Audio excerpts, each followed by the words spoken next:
masuk, kami ingin sedikit menanggapi apa yang disampaikan awal. Saya perlu klarifikasi bahwa ini bukan mereka yang audiensi, tapi kami di DPR yang mengusulkan, meminta kami mengundang dari kawan-kawan untuk hadir di sini. Jadi memang secara langsung tidak ada yang kami amatin, memang tidak ada seperti kata Pak Hakim tadi rekomendasi dari mereka soal RUU Perlindungan Konsumen.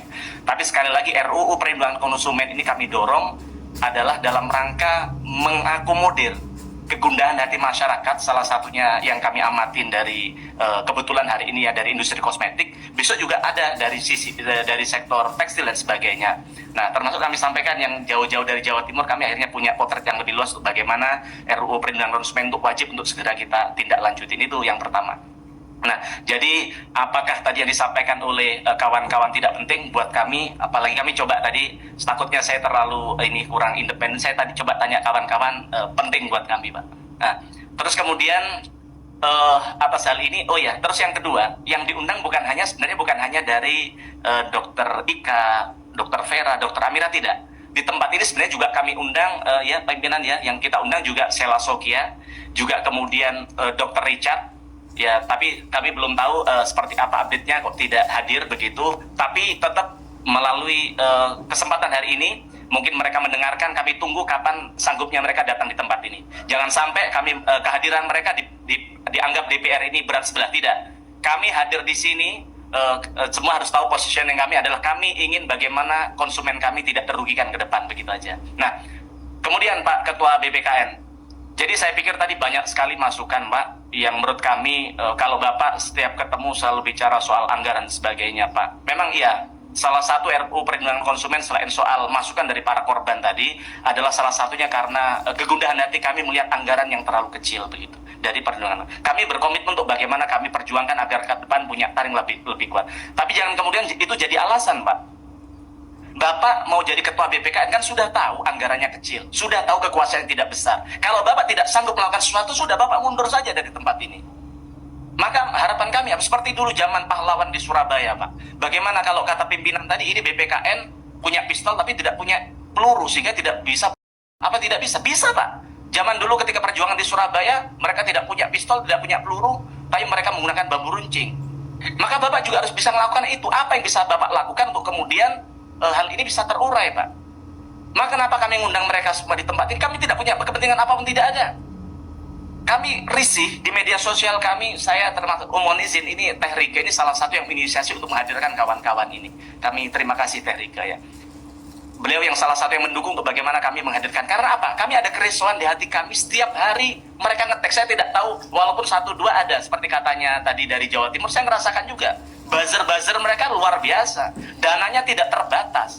Kami tahu itu siapa. Dan salah satunya adalah yang datang, yang kita undang di tempat ini, tapi mereka tidak hadir.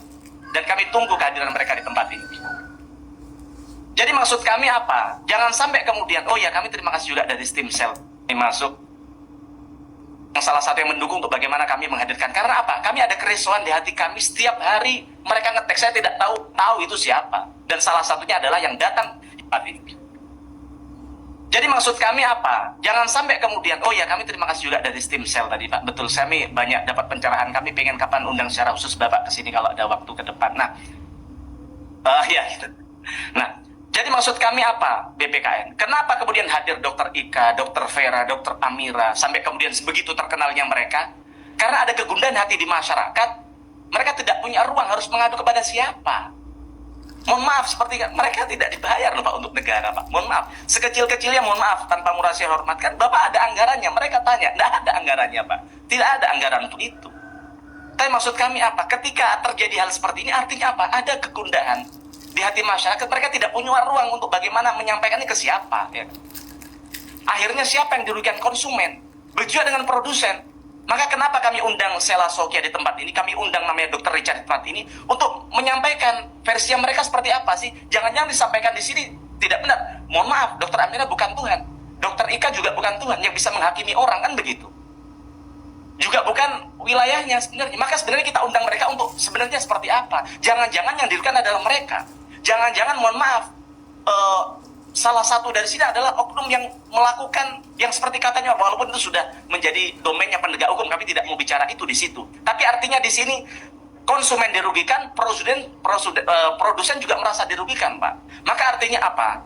Sekali lagi RUU Perlindungan Konsumen ini bukan hanya sekedar undang-undang, tapi bagaimana memperkuat BPKN. Tapi kemudian kalau ini diperkuat terus, Bapak tidak punya komitmen buat apa? Mohon maaf, tadi ketika ada paparan, mohon izin, salah satu dari, saya tidak mau nyebut salah satu dari BPKN, Harpian saja, Pak. Kami jadi sedih di tempat ini, ya Allah. Kami ini jauh-jauh, mohon maaf, kami mengupayakan ada RUU Perlindungan Konsumen karena kami waktu itu mendengar dari Bapak yang soal anggaran dan sebagainya. Tapi kemudian kamu mau berjuang, kami juga ingin mendengarkan dari Mas, tapi kemudian Bapak tidak mau menyerap apa keinginan mereka. Jadi artinya kami pertanyakan keseriusan Bapak dalam soal ini apa. Nah, kemudian kami minta tanggapan dari Bapak, ya kan. Jadi sebenarnya yang dilakukan oleh para para influencer yang ada di tempat ini sebenarnya apa yang sudah Bapak lakukan dari apa yang sudah mereka ini sudah dengan tulus hati melakukan. Jangan sampai kemudian karena Bapak tidak fokus dalam menjaga konsumen kita, kepentingan konsumen kita, kemudian ada peluang untuk melakukan pemerasan tadi itu, Pak. Yang itu sekarang sudah ada salah satunya yang jadi tersangka, artinya memang ada bukti, memang ada pemerasan. Artinya apa? Kenapa ada pemerasan? Karena tadi mereka ada ruang untuk melakukan itu, termasuk di sektor makanan yang saya sampaikan soal Code Blue. Kenapa kemudian Code Blue melakukan pemerasan yang katanya walaupun sampai sekarang belum ditindaklanjuti sama dengan hukum? Maka di forum ini kami minta itu untuk segera ditindaklanjuti juga, ya kan? Agar tidak kemudian ada pedagang-pedagang kita yang mereka sudah merintis kuliner dari A sampai Z kemudian akhirnya mati gara-gara direview oleh orang-orang yang punya modus dan tujuan motif ekonomi begitu, Pak. Jadi kemudian soal ini kami sedih, salah satu yang mendukung untuk bagi